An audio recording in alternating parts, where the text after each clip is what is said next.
નમસ્કાર and very very good evening to all of you. હું છું તમારી સાથી, તમારી સંગાથી નીલમ દવે. અને આજે હું અહીંયા આવી છું મારી એક બહુ જ પસંદીદા ગાયિકા જેનું નામ છે કિંજલ દવે. જી હા, આજે નીલમ દવે વાત કરશે કિંજલ દવે સાથે, જેને તમે હંમેશા ઓફકોર્સ મારા રેડિયોમાં તો તમે સાંભળ્યા જ છે એના ગીતો, પરંતુ યુટ્યુબના વિડીયોઝમાં પણ તમે એમના ગીતો સાંભળો છો, ફિલ્મ્સમાં પણ તમે એમના ગીતો સાંભળો છો, ગરબાઓના તાલ પર ઝૂમો છો. અને કિંજલ દવે આજે હાજર છે પ્રત્યક્ષ ઇન ડાલસ ફોર્ટ વર્થ. આજે રાતના એમનો અહીંયા શો છે and she so એગર, she so ready કે એમના શો પર આપણે હજારો લોકો ઝૂમી ઉઠીએ. સો કિંજલ, બહુ જ તમારું સ્વાગત છે. અને અમને એટલો આનંદ થાય છે આજે તમને જોતા પ્રત્યક્ષ આવી રીતે, કે ટીવીમાં જોતા હોઈએ એ star, big star Kinjal Dave અમારી સામે. So warm welcome. Thank you very much. Thank you very much. So Kinjal, of course ઘણા બધા જાણતા જ હશે કે કોઈ પણ સ્ટાર જે હોય છે, સફળતા મળે એ રાતોરાત નથી મળતી. ઘણા ઘણા વર્ષોની પ્રયત્ન હોય છે, ઘણા વર્ષોની મહેનત હોય છે, ત્યારે સફળતાઓ મળે છે. અને એમાં ફક્ત તમારી એકલાની મહેનત નહીં, તમારા પિતાજીની, તમારા માતાજીની, તમારા આખા પરિવારની મહેનત હોય છે. સો તમે આજે જ્યાં છો એ તમારી સફળતા માટે. પણ હું તમને એટલું જરૂરથી પૂછીશ કે આ સફળતા જે તમને મળી છે, લાખો લોકો તમને જુએ છે ગરબાને તાલ ઉપર, કે તમે મને કહ્યું હતું કે ફિલ્મ માટે તમને એટલું બધું નથી, પણ હજી એવું કયું સપનું છે જે પૂરું નથી થયું ને હજી કરવું છે પૂરું? એકચ્યુઅલી કેવું છે કે થોડુંક ગોલ ને એવું જીવનમાં હોય, પણ હું વધારે કેવું છે કે જેમ ઓપોર્ચ્યુનિટીઝ મળે કે વર્ક હાર્ડ અને તમારા સેલ્ફને, તમારી જાતને તમે વધારે ને વધારે શીખતા જાઓ. જેમ તમે સારું શીખશો, જેમ તમે સારું કામ કરશો, એમ તમને ઓપોર્ચ્યુનિટીઝ મળવાની છે. પણ ઘણીવાર શું થાય કે લોકો એક સપનું નક્કી કરી દે, એક ડ્રીમ નક્કી કરી દે, પછી જો તમને ઓપોર્ચ્યુનિટી નહીં મળી તો તમે બહુ દુઃખી થઈ જતા હોવ. સો મેં જે સપનામાં પણ નહોતું વિચાર્યું એ ભગવાને મને આપ્યું છે. તો મારા બહુ મોટા મોટા સપના નથી, પણ હું જે કરી રહી છું એમાં બહુ સારું કરવાનું ટ્રાય કરીશ. Very good. આટલી નાની ઉંમરમાં આવું સુંદર વિચાર રાખવો કે જે કરવું એ સારું કરવું, અને બહુ મોટા એવા સપના નથી રાખ્યા, કે જેને કદાચ આ જ સપનું હતું તમારું, કે અત્યારના તમે જે સ્થળ પર છો. પરંતુ મને ખાતરી છે કે તમારા અવાજથી, તમારી જે મહેનત છે, તમારી લગન છે, એનાથી તમે હજી ઘણા આગળ વધશો.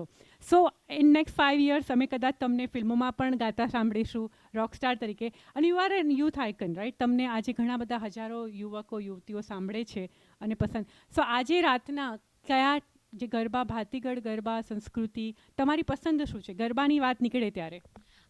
એકચ્યુઅલી ગરબાની વાત નીકળે ત્યારે કેવું છે કે તમે કીધું કે યુથ આઇકન તરીકે મારા જે ફેમસ ગીતો છે એ તો મારે ગાવા જ પડે, કારણ કે લોકો સ્પેશિયલી એના માટે જ મને જોવા આવ્યા હોય. પરંતુ આપણા જે સાંસ્કૃતિક ગરબા છે, પારંપરિક ગરબા છે, એને પણ હું મિસ નથી થવા દેતી.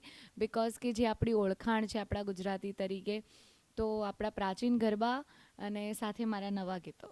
Very good. અને આપણી પ્રાચીન કે આપણી સંસ્કૃતિને તો ના જ ભૂલવી જોઈએ, કારણ કે માતાજીનો જ તહેવાર છે. નવરાત્રિ એટલે એક માતાજીનો તહેવાર. અને તહેવારમાં આપણે ઘણા બધા નવા ગાયકો એવા જોઈએ છે કે જે સંસ્કૃતિને ભૂલીને બોલિવૂડ રિમિક્સીસ ગાતા હોય છે. સો કિંજલ, એ વાતનો મને એટલો આનંદ થાય છે કે તમારી યુવાન વયમાં તમે માનો છો કે માતાજી જે છે એમના આશીર્વાદથી જે કાર્યક્રમ શક્ય બનતા હોય, તો એમને તો ન જ ભૂલાય. કિંજલ, કોઈ સંદેશો? તમારા અમેરિકામાં ઘણા બધા ફેન્સ છે, ઇન્ડિયામાં તો હશે જ, પરંતુ અમેરિકામાં પણ એટલા જ છે. એ બધા જ ફેન્સ જે તમને સાંભળે છે, અમેરિકામાં જુએ છે, એમની માટે શું સંદેશો?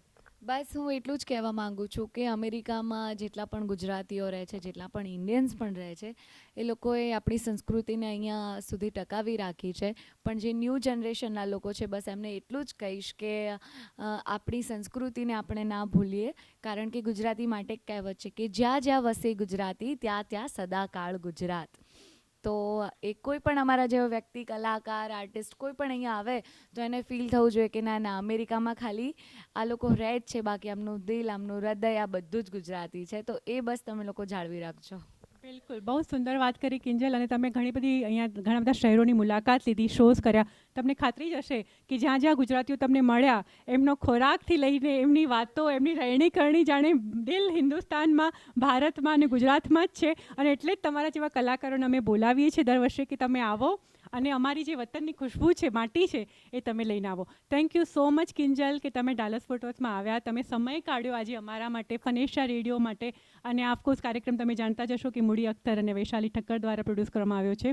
હું આશા રાખું છું કિંજલ કે દર વર્ષે નવરાત્રિમાં માતાજી તમને અહીંયા મોકલે અને અમે તમને સાંભળીએ. શ્યોર કેમ નહીં આવું? માતાજીના આશીર્વાદ ને તમારા બધાનો પ્રેમ હશે તો ડેફિનેટલી કમ, હું આવીશ જ.